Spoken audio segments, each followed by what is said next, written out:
Hi, all. I'm Professor Tina Good, and I'm here to talk to you today about the name of this class, which is called The Short Story.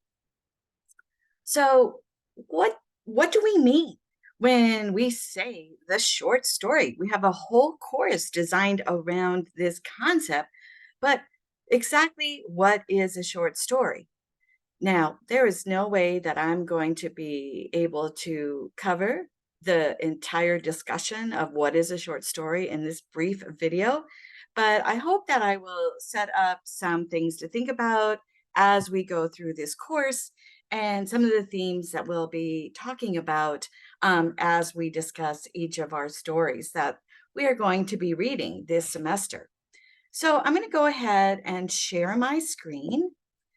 I've created a PowerPoint to help us uh, guide our discussion.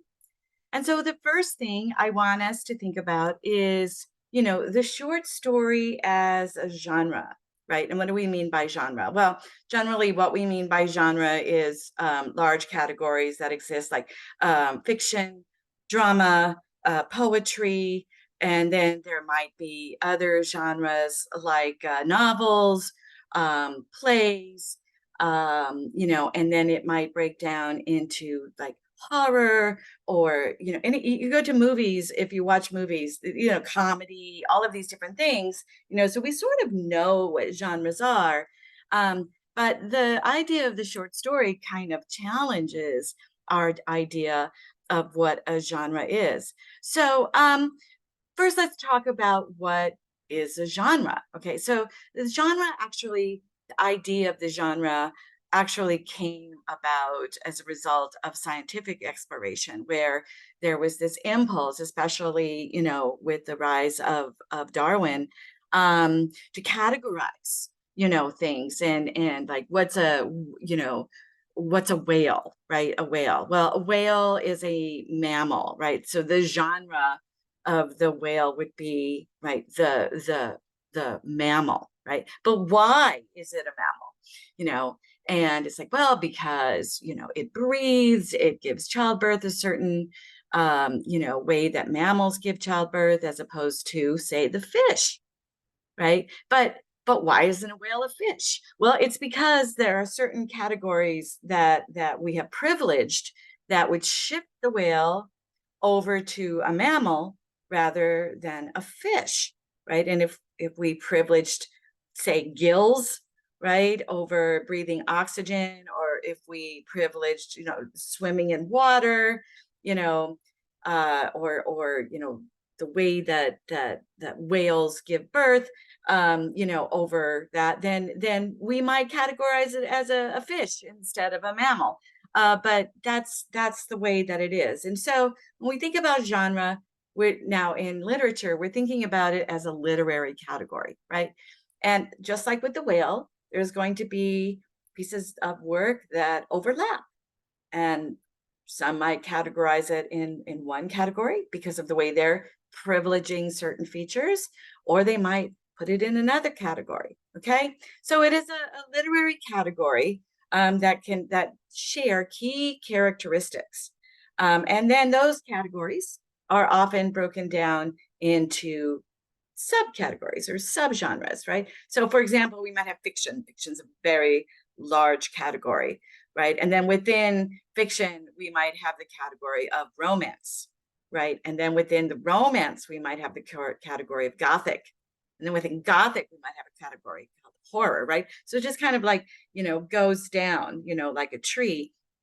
And so that's how we began to think about genre, this idea of categorization, with the idea that knowing its category and how it yields to those characteristics or resists those characteristics or even blurs those characteristics gives us some idea of how to um, understand the work overall. Okay, so this idea of genre theory, of looking at it, how does it meet the definition of the category, how does it resist it, and how does that help us understand it? Okay, so then there's also this idea of form, right? And so, for example, the novel would be a form because it's a genre, because it's by definition, it is fiction. It has multiple characters that are developed. They have flat characters, they have round characters, they have the round characters have a conflict.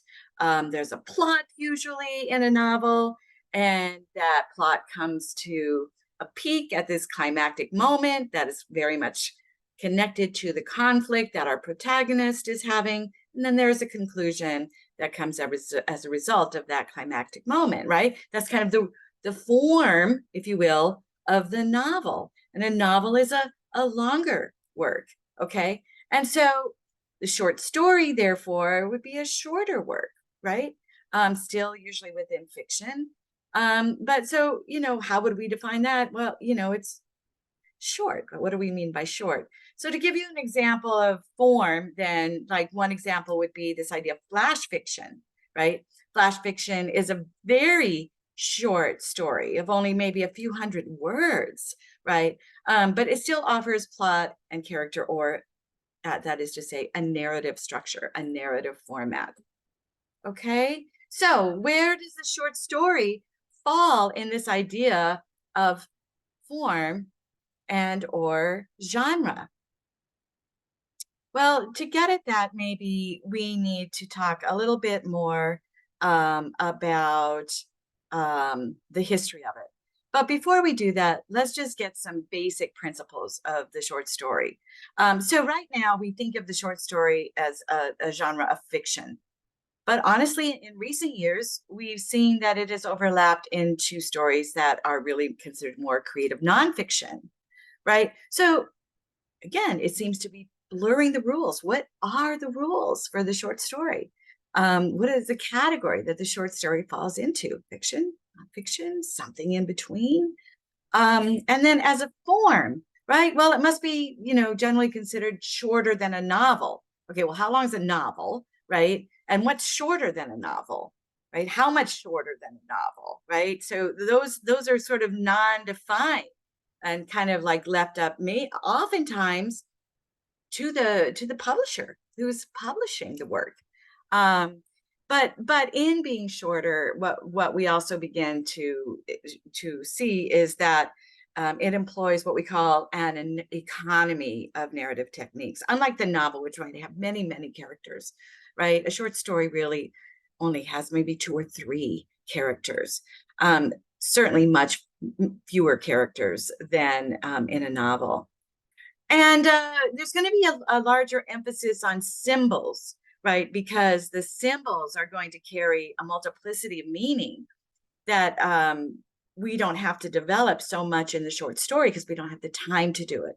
Whereas the novel, right, it can really develop those ideas more thoroughly. The symbol in the short story is going to demand more of the reader, right, to understand the symbol, to begin to draw those connections in order to develop an understanding of the short story. And additionally, the short story, whereas a novel can actually span decades, maybe even centuries, a short story is going to take place generally in a much shorter period of time, maybe a day, maybe an hour, maybe a week, right? But it's not going to span large chunks of time, because then we're going to not be able to develop all those moments. And then it's going to be very limited in space, right? So sometimes it's maybe just in a dining room, right? Or in a restaurant. Maybe it takes place in a town, right? A little bit larger space. But it's not going to take in a lot of setting in order for the short story to make sense. Okay, so now listen, the one thing that we are going to see over and over again in this class is, as soon as I give you rules about the short story is going to break those rules, right? And so we're going to be looking not only at how it follows the rules, but how it breaks the rules or blurs the rules, and why that might be happening, how that might help us understand the story. Okay, so back to the history then. So, listen, short stories pre-exist any ideas of genre or form, right? Genre and form really became really much more prevalent, honestly, in the 18th and 19th century. It's not that we didn't have those things before, but they didn't really call them such things. But we've been telling stories as a human race since we've had language, right? And so they actually began as oral tales. And oral tales relied on a storyteller that might be sitting around and telling a group of people this story. Okay. And why did they do that? Well, for one thing, it was intended to entertain. So just to bring the community of listeners together and share this story, okay, that they could all relate to, maybe connect to in some certain way, and maybe take them away from the trials of their lives at that time.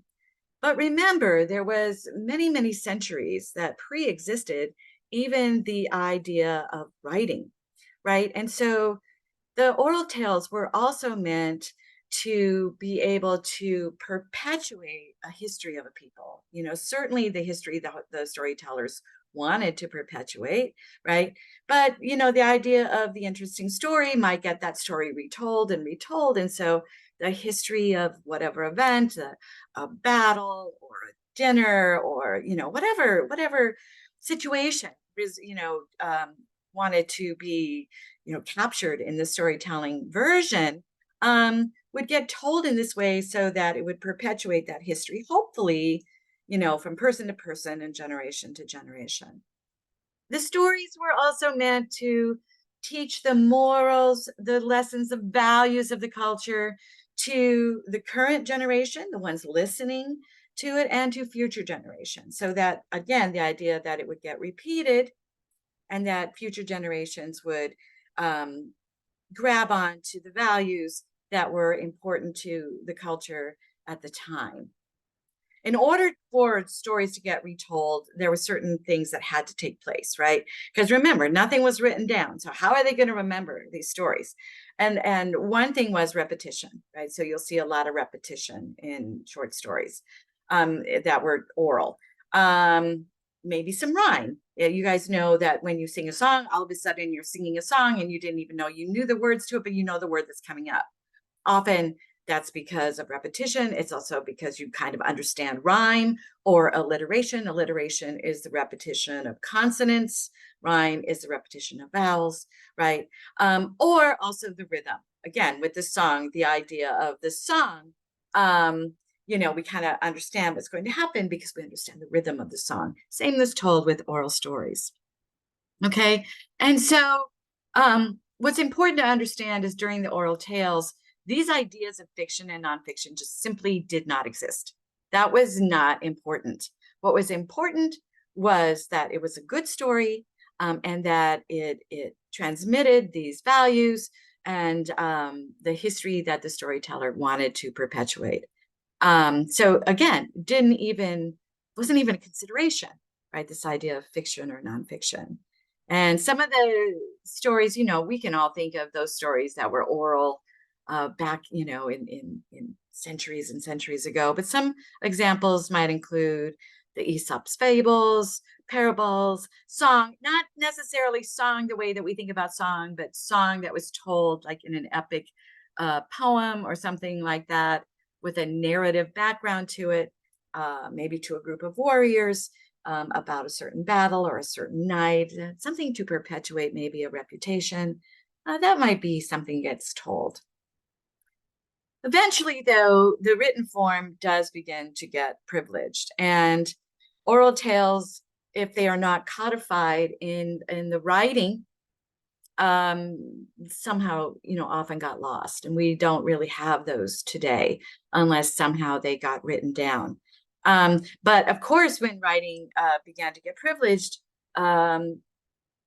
it became sort of different about who got to experience the tales, who got to experience the stories, because not everybody could write and not everybody could read, right? So only those people who had, access to literacy or access to being told or read these stories would get to share in the more privileged storytelling versions, right? And so often, That would have been, your lords, your kings, perhaps, not your women, not your peasants. And the only way that they would have gotten perhaps the ability to even hear the stories would be maybe through the church, or as peasants, maybe they were, you know, serving the lords, and maybe they get to hear the stories that way, but they were not generated for them, by them. All right. If they wanted to have stories, that still went to the oral tales. That began to change with the evolution of the printing press. And when we get to the Renaissance, even with the evolution of performance, right? Because even with Shakespeare's plays, more and more people were able to go to the plays, and that crossed all classes. Maybe not all races, but it certainly crossed the multiple classes were invited to the plays. But again, this was not short story, right? That was not short story. Um, so then finally, around the 19th century, we began to see the rise of this idea of the short story as a genre, or the short story as a form. And why did that take place? Well, much because of the Industrial Revolution, but also because the women were now being more and more educated.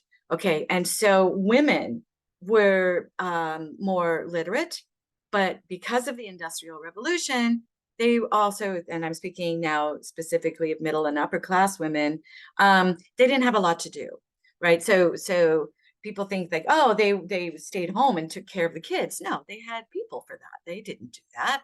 And yes, maybe they had a household to manage, the servants and whatnot, but what were they to do? And the one thing that they could do is they could read, right? And so with that came the rise of what we call the periodical. Women were now not only reading novels, right? Particularly they had a great love for Gothic novels or ghost stories, right? But they were also, getting these periodicals where short stories would be published in short versions in periodicals that they could pick up rather cheaply. And or even the novel might be serialized into multiple editions of the periodical, right? And so in the 19th century, we saw the rise of the short story in a very powerful way, right? Yes, there were novels that were out there, but the short story was really beginning to take over, mainly because of how stories were getting published, right? And who was able to read them.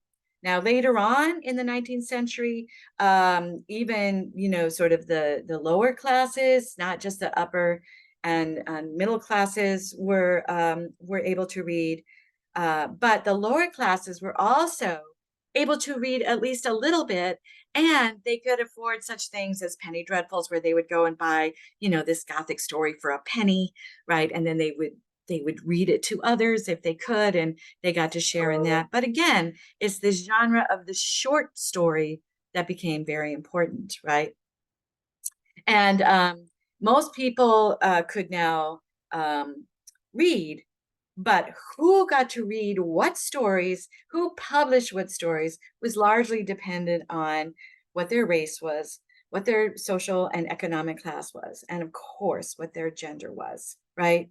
And so, in fact, the short story in the 19th century, this is where it gets the definition, because there was the novel, there was poetry, and then there was the short story. And the short story was meant to be somewhere across between the novel and poetry, and was therefore supposed to be fiction. Okay? Now, perhaps the person most known for developing the short story in America, right, is Edgar Allan Poe. And I'm sure you've heard of him. He is sort of known as the father of the American short story, as well as, quite interestingly enough, the father of American Gothic literature, right? And so the idea was that there was something that people really latched onto. They wanted it short, but they wanted something that was suspense driven, right? And Poe believed that the quality of the short story depended less on traditional story elements such as plot, character development, conflict, climactic moment, all this setting, all of those kinds of things. Not that he didn't use those things, but the purpose of those things were to generate an effect, right? An effect on the audience. And it was like through that effect that the audience would come to some sort of epiphany, some sort of enlightened moment, right? Through that effect. The same idea that kind of sort of comes out of the romantic version that focused it on the ideas of the sublime, right? That through sort of this experience of the awesome, right? Something that maybe you can't even put words to, that we would come as humans to have some sort of epiphany, some sort of moment of awareness, right? And that would be the most human experience. This was very much in reaction to the 18th century age of enlightenment, which believed that what was most human was our reason, and that all that universal truth and human truth could be discovered through reason. And the romantics came along and said, no, no, the best way to get at it is through the most human trait, which is known for them as emotion. So the short story, it actually comes out in resistance to this intellectual movement, or the age of wit, or the age of enlightenment, and is really located right smack in the middle of the romantic movement, where, we are focusing on entertainment, on effect, on what it is to be human, and how to come to those moments of epiphany, or those moments of awareness. So in the 20th century, the effect of the short story still remains a driving force, but writers were able to, especially in Southern Gothic, be able to pull away more from the sublime and begin to blur, right, those lines. So you began to get more, sort of gritty romanticism, right? So those ideas like this could actually happen, right? This idea of blurring the romantic with realism. And so we began to see that, especially in the early 20th century, that beginning to develop. And then what was interesting was that there was the development of the radio, which really took the short story to a whole other level for mass populations, because the stories would be read, and they had to be short, right? They had to be short because people were only listening to them. And so they had to be short, and they could also be performed, right? And so they were strictly for the purpose of entertainment, for getting people to come to the radio station and listen to them. But of course, as with all literature, there was still this effect. There was still this purpose that was underlying these stories that would go beyond pure entertainment, just like with our oral tales in the beginning, right? What was the purpose of the short stories beyond entertainment began to be the question that we would ask. Short stories served even more than as a form of entertainment and escape. But with the rise of television, literary short stories began to take a back seat, right? Radio might have brought it ahead. Television began to replace it as a mode of entertainment, right? Because television had very short, sitcoms, if you will, right? And so they didn't need to read anymore. And as television, yes, still it was a matter of privilege. Not everybody could have a television, but more and more middle class to upper class had television, and that began to supplant the short story. So once again, the short story began to evolve, and it became once again more the literature for the elite, right? Those who could read, and it was not just focused on mass entertainment such as TV, but also for the activists. And we really see this begin to take off in the 60s. So in addition to periodicals such as the New Yorker, which of course is, sort of that periodical for the elite, stories would be written for groups of like-mindedness, right? And so they used to have writers of a certain cultural group write short stories for that same cultural group, right? It was not necessarily intended for general audiences, but meant to sort of unify those groups and rally those groups and organize those groups into a common cause. Um, Rally them, then the effect still remained important, but there also began to be this sort of subversive element to it, right? Why were they being rallied? What were they meant to challenge? What were they meant to begin to redefine the relationship with the general culture at large, right? Especially if they were a minority culture or less dominant culture, how were they going to challenge the dominant culture? And the idea was they needed to organize them together through the use of these stories. Now, the periodicals became very important because, who read what periodicals determined the audience, right? And so just like the New Yorker might have appealed to certain, elite populations, other periodicals, as we know, like with magazines, maybe, the Auto magazine or whatever, began to speak to different populations. And so we began to unite them, to bring them together, and perhaps to challenge a common belief in the dominant group. Um, Also, of course, just like with the New Yorker, they may have been to unite the dominant group in belief systems.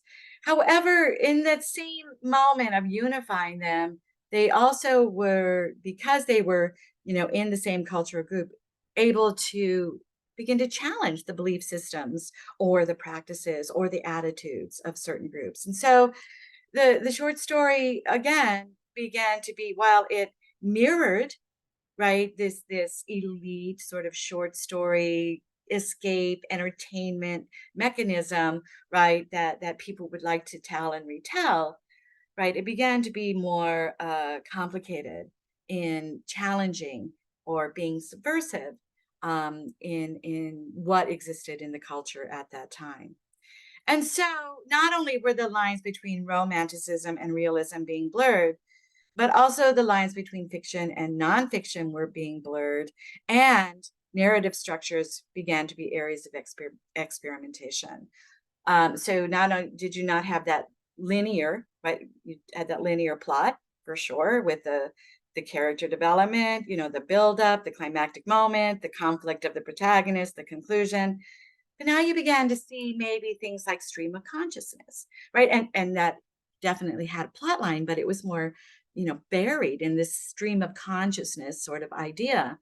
Or they began to change the linear narrative, where you might start, with the end of the story, and then, the climax would come later on, maybe at the end of the story, right? And so we began to see these experiments with the narrative structure. And then by the 21st century, by today, most, if not all, rules were made to be broken.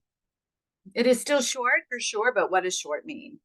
It is still primarily fiction, but it isn't all writing, right? The 21st century, even late 20th century, isn't all writing to some degree fiction, right? Because once you put something down the text, you can't have everything there, right? It has to be sort of, things are left out, things are shaped to fit a certain narrative format, right?